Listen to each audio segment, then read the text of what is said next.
नमस्कार, मैं हूं हरवीर सिंह और रूरल वॉइस के खास कार्यक्रम रूरल वॉइस एक्सप्लेनर में आपका स्वागत है। आज हम बात करेंगे चुनाव, राजनीति और किसान की।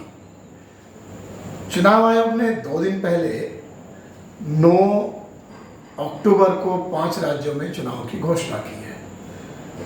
मिजोरम, राजस्थान, मध्य प्रदेश, छत्तीसगढ़ और तेलंगाना की विधानसभाओं के लिए चुनाव होने हैं। 4 तिथियां हैं और 3 दिसंबर को चुनाव के नतीजे आएंगे। नवंबर में चुनाव शुरू होंगे 7 नवंबर से, तो यानी कि चुनावी बिगुल बच चुका है। इन चुनावों की सबसे खास बात यह है कि 4 राज्यों में राजस्थान, मध्य प्रदेश, छत्तीसगढ़ और तेलंगाना, वहाँ की जो कुल आबादी है उसका 60% से लेकर 72% तक कृषि के ऊपर निर्भर आबादी है। इसलिए ये चुनाव किसानों के नज़रिए से, किसानों के लिए जो राजनीतिक दल घोषणाएं करेंगे या वादे करेंगे वो काफ़ी अहम हो जाता है। अगर मैं बात करूं, मध्य प्रदेश में 72% से ज़्यादा आबादी कृषि के ऊपर निर्भर करती है। छत्तीसगढ़ में 70% आबादी कृषि के ऊपर निर्भर करती है। राजस्थान में 62% आबादी और तेलंगाना में 60% आबादी कृषि के ऊपर निर्भर करती है। इन 4 राज्यों में जो कृषि का राज्य की जो जीडीपी है उसमें हिस्सेदारी 21% से लेकर 36% तक है। उस तरह से आप देखिए कि आबादी तो 60% से 72% तक है, लेकिन राज्य की जीडीपी में इनकी हिस्सेदारी 21% से 36% तक है। जो ये बात साबित करने के लिए काफ़ी है कि जो कृषि पर आधारित आबादी है, जो किसान परिवार है, बाकी जो क्षेत्रों में जो लोग काम करते हैं उनके मुकाबले उनका जीवन उतना संपन्न नहीं है, उनकी आमदनी उस अनुपात में बेहतर नहीं है। ये एक बड़ा फैक्टर है। इसलिए कई चीज़ें हैं, हर राजनीतिक दल को किसानों को लुभाने के लिए कोशिश करनी पड़ेगी और हमारे सामने किसान वोट इन राज्यों में किस तरीके से मायने रखते हैं उसके तमाम सारे पिछले अनुभव और उदाहरण हमारे सामने हैं। अगर हम बात करें कि तेलंगाना की, तेलंगाना में लगातार जो उस वक़्त तेलंगाना राष्ट्र समिति थी, अभी भारत राष्ट्र समिति हो गई है वो पार्टी केसीआर की, वो मुख्यमंत्री हैं और तीसरी बार चुनाव में जा रहे हैं। उन्होंने रायतु बंधु स्कीम शुरू की, किसानों को 10,000 रुपया एकड़ साल में 5-5 हज़ार की 2 किस्तों में दिया। इसके अलावा कृषि के लिए बिजली फ्री की और वहाँ पर सिंचाई परियोजनाओं में इतना ज़बरदस्त काम हुआ जिसके चलते जहाँ एक समय तेलंगाना का इलाका सूखे और किसानों की आत्महत्याओं के लिए जाना जाता था, वहाँ पर किसानों ने धान का इतना उत्पादन किया कि केंद्र सरकार ने जब पिछली बार लेने से मना किया तो राज्य के मुख्यमंत्री ने दिल्ली में आकर के धरना दिया कि पारबॉइल्ड राइस अगर एफसीआई नहीं खरीदेगा तो हम यहाँ धरना देंगे। उन्होंने धरना दिया, बाद में उन्होंने उसको खुद खरीदने की बात की। तो ये एक बड़ा संदेश उन्होंने किसानों के लिए दिया। लेकिन राज्य में फसल बीमा योजना नहीं है। केंद्र की एक फसल बीमा, प्रधानमंत्री फसल बीमा योजना है, कई राज्यों ने अपने आप को उससे बाहर रखा है। अगर जिस तरीके का इस साल की स्थिति है, इस साल देश भर में बारिश भले ही सामान्य के नज़दीक रही हो, लेकिन उसका जो बंटवारा रहा है क्षेत्रवार, उसमें वहाँ पर काफ़ी कमी है इन राज्यों में, जो है ख़ास तौर से तेलंगाना और छत्तीसगढ़ में।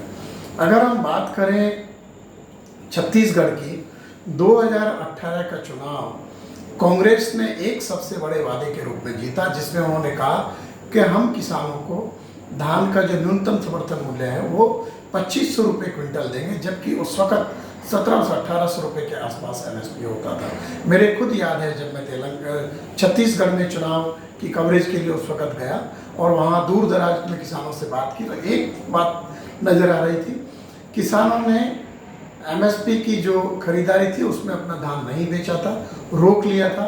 उनको भरोसा था कि जब कांग्रेस की सरकार आएगी 2500 रुपये दाम मिलेगा और वो वादा पूरा हुआ। ये वहाँ पर अभी चल रहा है। ये भी खास बात है कि छत्तीसगढ़ का जो धान का उत्पादन है वो जब सरकारी केंद्रीय पूल में वो बेचने की बात आई, वहाँ पर भी विवाद चला और धरना प्रदर्शन की नौबत आई। वहाँ के जो मुख्यमंत्री है भूपेश बघेल, उनको कई बार बयान देने पड़े, दिल्ली आना पड़ेगा और वह तनातनी चली। लेकिन ये है कि उन्होंने साथ में एक नई स्कीम गोधन स्कीम लागू की, जिसमें जो पशुओं का जो गोबर है उसकी सरकार खरीदारी करती है, उसका दूसरा उपयोग करती है। और अगर किसान डाइवर्सिफाई कर रहे हैं ग्रोथ के लिए, उसके लिए भी कैश इंसेंटिव उन्होंने देना शुरू किया। उसके बाद अगर हम बात करें मध्य प्रदेश की, नो डाउट मध्य प्रदेश में कृषि में काफ़ी सारा अंतर आया है पिछले वर्षों में, उत्पादन बढ़ा है। लेकिन अगर आप देखें कि वहाँ पर आपदाएं भी आई, और जैसे पिछले साल गेहूं का उत्पादन गिरा, या इस साल भी जब गेहूं की सरकारी खरीद का मौका आया था, फसल का उत्पादन हो रहा था, तो उस वक्त जो है बड़े पैमाने पर किसानों को नुकसान उठाना पड़ा। सरकार को बाद में नॉर्म्स ढीले करने पड़े सरकारी खरीद के। और इसके अलावा वहाँ पर एक बड़ा मुद्दा, जैसे लहसुन का दाम बहुत नीचे गया, ये एक बड़ा मसला रहा। अभी वहाँ पर किसानों को बिजली की आपूर्ति एक बड़ा मसला बना हुआ है, ये एक पहलू है। दूसरे, वहाँ पर भी जो फसल बीमा योजना है उसका जो सेटलमेंट होता है क्लेम्स का, वो बहुत डिले है, उसको लेकर के किसानों में नाराज़गी है। अगर हम राजस्थान की तरफ जाएं, राजस्थान में कोई बहुत बड़ा उस तरीके से अंतर तो नहीं है। दोनों सरकारें, जो पहले भी भाजपा की सरकार थी और अभी जो मौजूदा सरकार है, लेकिन इन्होंने किसानों के लिए कुछ पंप्स के लिए छूट देना, या हाल में जब अभी अगर हम देखें कपास की फसल को पिंक बोलवर्म से बड़ा भारी नुकसान हुआ है, और चुनाव के सिर्फ एक दिन, घोषणा के एक दिन पहले राज्य के मुख्यमंत्री अशोक गहलोत ने 1125 करोड़ रुपए का पैकेज कपास किसानों को देने की घोषणा कर दी, जिसमें उनके नुकसान की भरपाई हो सके। एक ये पहलू है। फिर अगर हम जाएं इसके अलावा ओवरऑल ग्रोथ, अगर एग्रीकल्चर में देखो, सबसे ज़्यादा ग्रोथ जो है वो तेलंगाना में हुई है पिछले वर्षों में। CAGR ग्रोथ उनका करीब 14% है, बाकी जगह उतनी ज़्यादा नहीं है। भाजपा ने 2019 के चुनाव के पहले प्रधानमंत्री किसान सम्मान योजना शुरू की, जिसमें देश भर के किसानों को 6,000 रुपये सालाना देने का फैसला किया, 3 किस्तों में, 2-2 हज़ार रुपये की 3 किस्तों में। उसका फ़ायदा जाहिर सी बात है कि भाजपा को 2019 के चुनाव में मिला। अभी भी लोगों को उम्मीद थी कि सरकार शायद इसकी जो किसान सम्मान निधि की जो राशि है उसमें बढ़ोतरी करेगी। फिलहाल अभी तक तो कोई ऐसा केंद्र के स्तर पर सामने नहीं आया नतीजा। दूसरे, इस बीच में हमें एक चीज़ और ध्यान रखनी है कि केंद्र सरकार के 3 कृषि कानूनों के खिलाफ जो दिल्ली में 2020 में आंदोलन हुआ, उसमें एक बड़ी मांग थी MSP की गारंटी और C2 लागत के ऊपर 50% मुनाफा जोड़कर MSP तय करने का फैसला लेने की। जो किसान संगठन है मध्य प्रदेश में भी कुछ सक्रिय है, लेकिन संयुक्त किसान मोर्चा काफ़ी हद तक राजस्थान में प्रभावी हो सकता है, क्योंकि एक तरफ आंदोलन को आगे बढ़ाने वाले पंजाब के किसान और संयुक्त किसान मोर्चा के जो दूसरे घटक हैं, उनका असर राजस्थान में बनता है। और वो अभी तक जो है, हालांकि सरकार ने MSP के ऊपर एक कमेटी गठित की थी पिछले साल जुलाई में, जिसकी रिपोर्ट अभी तक नहीं आई है। वो आंदोलन खत्म करने की शर्त का एक हिस्सा थी, रिपोर्ट अभी तक नहीं आई है। इसलिए जो किसान संगठन लोग बार बार कहते हैं कि सरकार ने हमारे साथ वादा खिलाफी की है, और जाहिर सी बात है कि इन चुनाव में वो सक्रियता दिखाएंगे, ऐसा अभी तक उनके संकेत मिल रहे हैं। तो कुल मिलाकर अगर हम ये बात कहें कि जो राज्य चुनाव में जा रहे हैं, वहाँ पर बड़ी आबादी किसान है, कृषि के ऊपर निर्भर लोग हैं, और उनका मत सबसे ज़्यादा महत्वपूर्ण है। इसलिए हमें ये देखना होगा कि इन राज्यों में अब ये जो पार्टियां चुनाव में उतर रही है, जैसे तेलंगाना में त्रिकोणीय संघर्ष है, वहाँ पर BRS है, वहाँ पर कांग्रेस है, वहाँ पर BJP है। मध्य प्रदेश में सीधा मुकाबला कांग्रेस और भाजपा के बीच है। राजस्थान में भी कांग्रेस और भाजपा के बीच में मुकाबला है, और छत्तीसगढ़ में भी कांग्रेस और भाजपा के बीच मुकाबला है।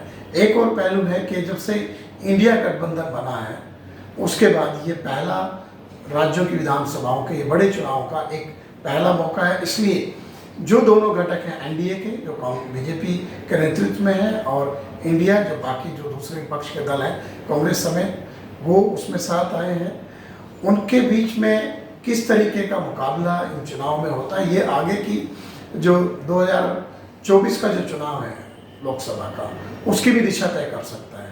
और किसान क्या वाकई चुनाव में मायने रखते हैं, क्योंकि अगर हम कहें कि 2020 का जो आंदोलन था, उसके बाद उत्तर प्रदेश में विधानसभा के चुनाव हुए थे और वहाँ पर आंदोलन का असर कुछ हिस्सों तक नजर आया था, बाकी जगह नजर नहीं आया और बीजेपी ने भारी मेजोरिटी के साथ वहाँ पर सरकार बनाई। अब ये जो 4 अहम राज्य हैं, यहाँ किसान कितना मायने रखते हैं, अपने वोट को वो अपने जो उनका वेलफेयर है या जो उनकी आर्थिक बेहतरी के मौके हैं उसको कितना जोड़ते हैं, ये देखना पड़ेगा। केंद्र सरकार की अपनी योजनाएं हैं, राज्य सरकारों के स्तर पर अपनी योजनाएं हैं। इसमें 2 राज्य अलग तरीके के हैं, इसमें मैं तेलंगाना कहूँगा जो किसानों को राहत दे रहे हैं कैश में, और छत्तीसगढ़ जो अलग तरीके की स्कीम्स न्याय के नाम से कृषि क्षेत्र के लिए वो लागू करके आगे जा रहे हैं, तो उसका एडवांटेज कांग्रेस ले सकती है। राजस्थान में कोई ऐसी कोई बड़ी योजना किसानों के लिए अलग से नहीं है, ना ही मध्य प्रदेश में कोई ऐसी योजना है। लेकिन एक चीज़ और देखेंगे कि हाल फिलहाल अभी मध्य प्रदेश की एक बड़ी तिलहन फसल है सोयाबीन, उसके दाम न्यूनतम समर्थन मूल्य से करीब 1000 रुपये क्विंटल कम चल रहे हैं। और राजस्थान की सबसे बड़ी तिलहन फसल है सरसों। इस बार सरसों की फसल के दाम एमएसपी तक नहीं पहुंचे, ज़्यादातर किसानों को एमएसपी के नीचे सरसों बेचनी पड़ी। तो ये कई सारे ऐसे फैक्टर हैं जो चुनाव में अहम भूमिका निभाएंगे। आज के रूरल वॉइस के इस एपिसोड में इतना ही। हम फिर अगले एपिसोड में एक महत्वपूर्ण मुद्दे के साथ आपके सामने आएंगे। तब तक के लिए नमस्कार। आप हमारे YouTube चैनल रूरल वॉइस इनको जरूर सब्सक्राइब करें और कृषि और ग्रामीण अर्थव्यवस्था से जुड़ी खबरें, उनके अपडेट, उनके विश्लेषण, टेक्नोलॉजी के बारे में जानकारी हासिल करने के लिए आप हमारी वेबसाइट हिंदी में ruralvoice.in और अंग्रेजी में eng.ruralvoice.in को जरूर सब्सक्राइब करें। आप हमारे social media handle Facebook, Twitter, LinkedIn और इंस्टाग्राम जो रूरल वॉइस इनके नाम से उनको सब्सक्राइब करें। नमस्कार।